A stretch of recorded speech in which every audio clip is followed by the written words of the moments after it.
I think perhaps there's no greater symbol of fine woodworking than the dovetail. It's super durable, especially done with solid wood, but it also requires a lot of effort. It requires a lot of specialty tools to do drawers like these. And while they're strong, they're time consuming and they're not out of the reach for a lot of people. And that's why today I'm going to show you how to make easy to make drawers that require no milling, very little tools, and no finishing at all.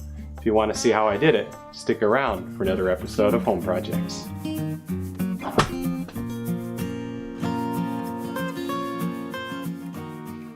So the material that I'm using to build these drawers is a pre-finished maple plywood that comes pre-finished both sides, as well as a pre-finished edge banding on the top edge and a 1/4" screw for your drawer bottoms. It comes in a variety of different widths right off the shelf, and it makes for building easy, quick, and durable drawers. This UV finish is much more durable than what you're going to get from your normal lacquer finish that you put on drawers, and it saves you hours of doing hand finishing. Once you get your material together, you're going to want to make a nice little cut list so that you have front and back, as well as your drawer bottoms listed out in a nice cut list. This way you can take your material over to your miter and top saws and just start breaking stuff down. In this case, I'm going to use side mount drawer slides, which are 14 inches long, which my sides will be that length, and the opening needs to be reduced 1 inch less for these side mount drawers. I'll go 1 1/16 so that nothing binds up. It's just a little trick that I do. One thing I haven't built yet in this new shop is a good miter saw station. It's something I'm working in 3D on, designing right now. That'll be a future project video, and for now I've just been breaking stuff down with a circular saw so I can take it over my table saw sled and cut them to their final length.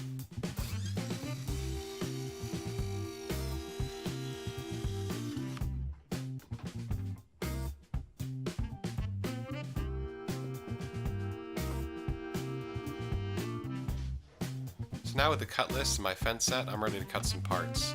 A word of caution: when you're doing edge banded parts like this, especially with non-finished parts, you're going to want to make sure that the part is facing the blade on the entrance of the cut, not the exit. This way you don't get many chip out on the edge banding finish, which you obviously can see on the top of the drawer. It's just a little helpful reminder. And use a good tooth count on your finished blade. You want to use the finished blade so that you don't chip out these veneered finishes, especially where you're going to see both sides.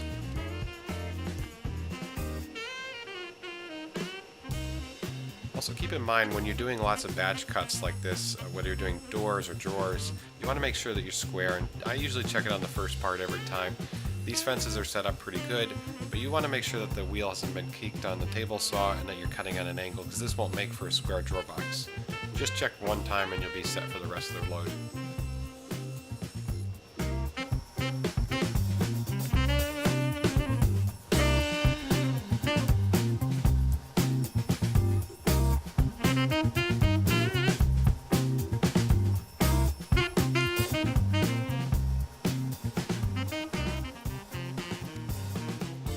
Next up, I'm breaking down the drawer bottom material, and again, this is a 1/4" pre-finished maple plywood. I'll measure the interior width groove to groove of the drawer box, and I'll deduct 1/8 inch overall, so I basically have a 1/16 inch floating around, and this is pretty good for a pre-finished maple plywood box. If you're doing hardwood, like maple, you probably want to leave around 1/8 inch all around, and it'll be glued and pinned in place anyways, so it won't be rattling around.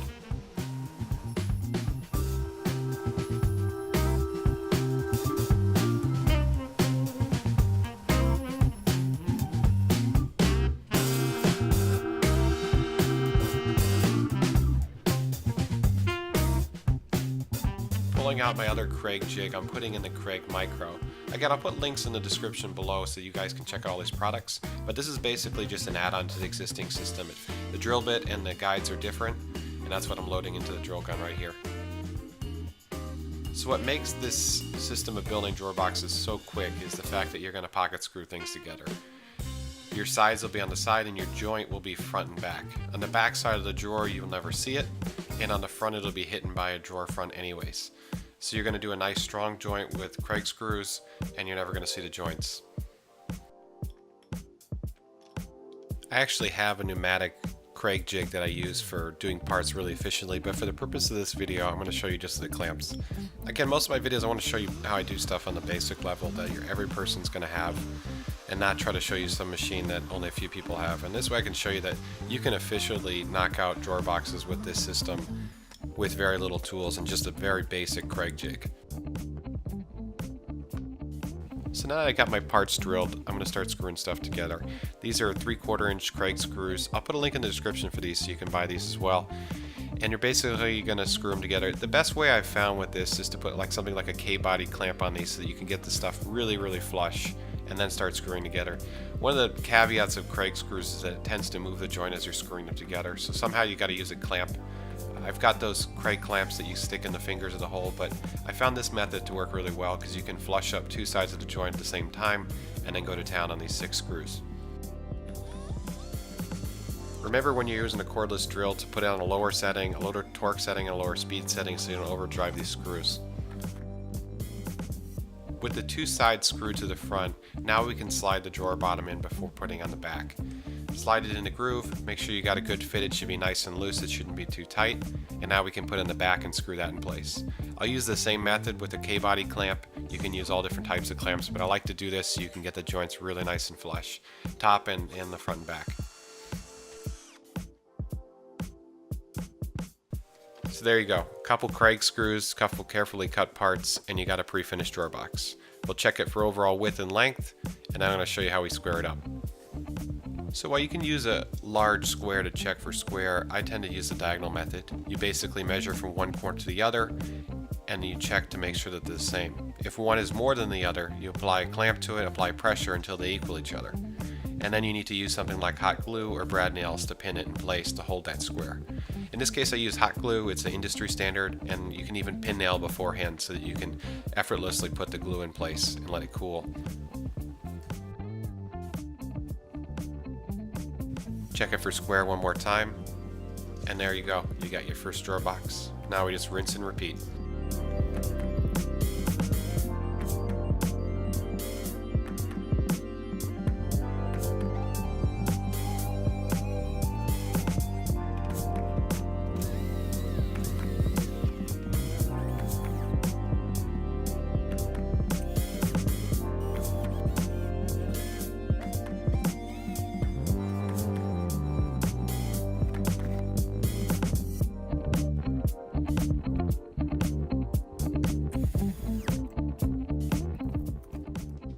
So here's a case where I've got to apply a clamp to one corner to push these other 2 corners out and make these 2 dimensions equal and thus square up the box. So I'm taking my K-body, I applied a little pressure, and now I'm just measuring, and I'm going to keep turning the clamp handle until I get the dimension I want. Put some hot glue and it'll hold that square for you.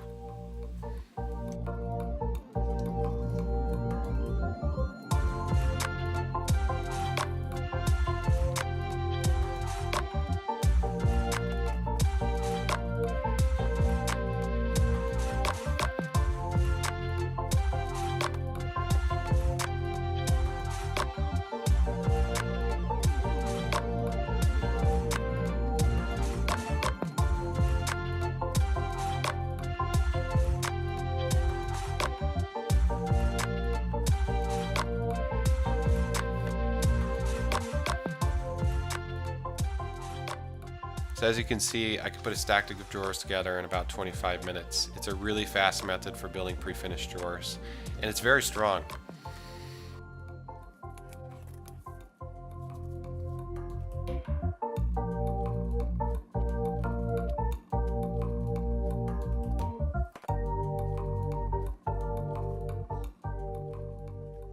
So the last part of the project of this one is to cut up the drawer fronts. I'll rip them to width and then cut them to length, and then I just need to edge band all 4 edges of each drawer front with a white melamine edge banding.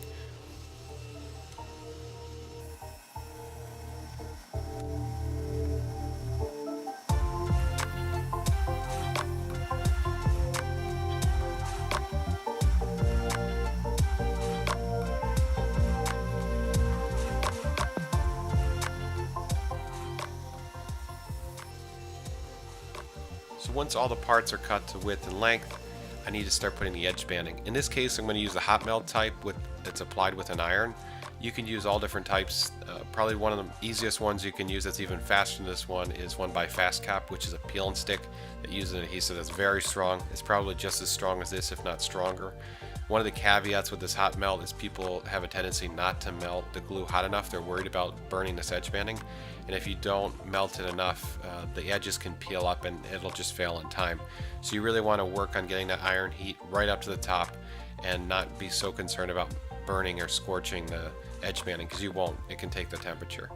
Once I put it on, I cut the ends to length, and I'm going to trim it up with one of their fast edge trimmers and a sharp knife.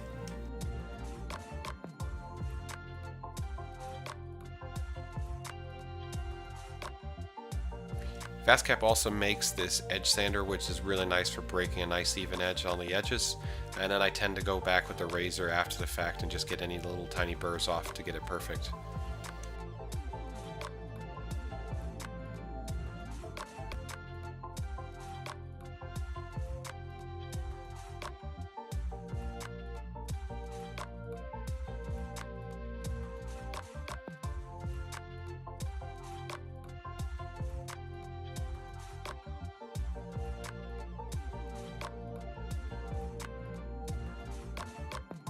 And that's pretty much it. Putting edge banding on is really easy. And once you do two edges, I set them off to the side, pick up another piece and let them cool down before I try to trim it off so that the glue doesn't pull out as you're trimming it.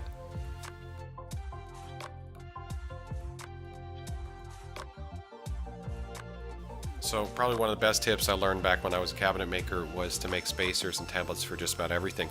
I've drawn this up in CAD ahead of time, so I know what these dimensions are, but they're basically spacers between the drawer slides. And this will allow me to put the drawer slides in the cabinet at predetermined locations on both sides of the cabinet. And since the cabinet, I know I built it myself, that it's perfectly square, you can do this. There are other drawer slide installation tools that will put them in there perfectly perpendicular to the front edge of the cabinet. But if the cabinet's already square, you can get away with spacers like this and put them in perfect every time. What I'm using here is called a self-centering drill bit, or a VIX bit, and I'm just pre-drilling these holes before I screw them in place and put these drawers in.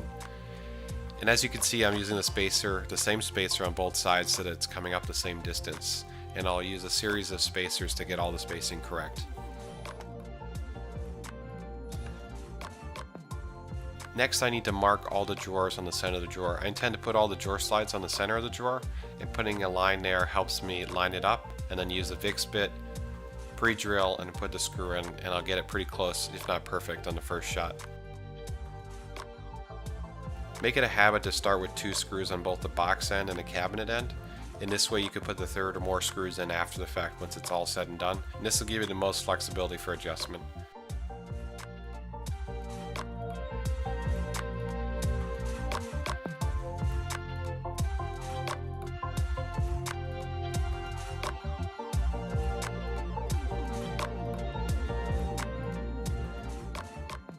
So now you can see I've added another spacer in a different width, and this is going to set my next height of the next drawer box. I'm going to pre-drill and screw these in place.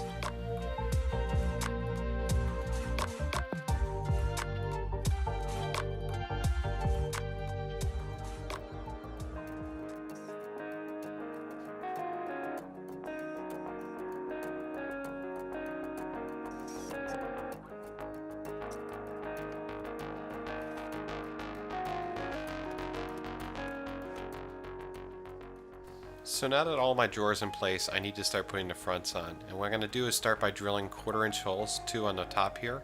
And I'm going to use what are called dowel centers. And you can put these in place to mark so that you get your drawer front perfect every time. You basically insert them in your holes.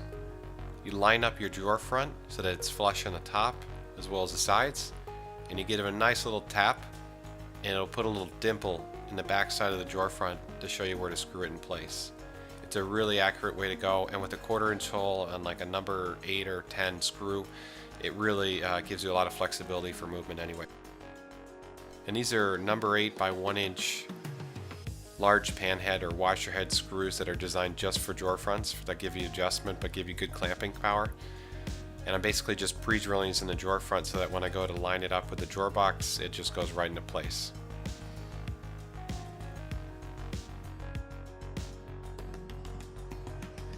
With these, there's no secrets. You basically screw them in place, you check it, you make your adjustments, bang it a little bit, and then you do a full tighten down after the fact.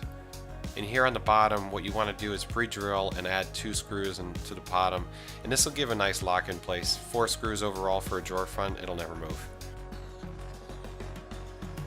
I'm starting with the top and then as well as the bottom, and then what I'm going to do is put the other 2 drawers in place and just split the difference so I have nice gaps.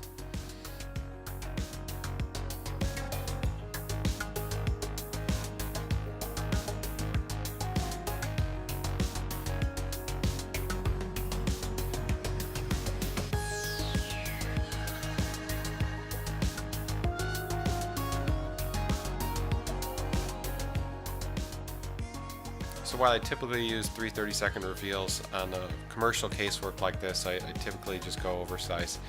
There's no reason to go so tight in reveals, especially when these drawers vary over time with the amount of weight that's put in them. And that's pretty much it. With the drawer fronts installed, I can now put the handles on. I'm using a Craig jig to locate these. You can make these out of plywood as well. This just makes it a lot easier. You can do various widths and offset centers. Basically take your pull to it and make your adjustments so that it matches. And you want to take 1/2 of your drawer front opening, and so if you want to put it center, so if it's 6 inches you set it to 3 and you're good to go.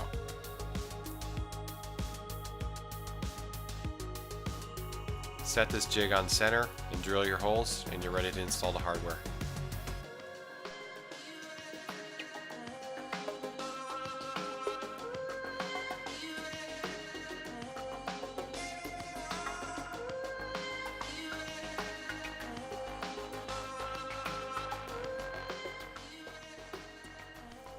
So there you have it. Simple, easy, very little tools, and no finishing. And you can build a drawer set like this in just a few hours, instead of spending a few hours every day doing finishing for the next week. It's a quick and easy method for building drawers, and hopefully you enjoyed it.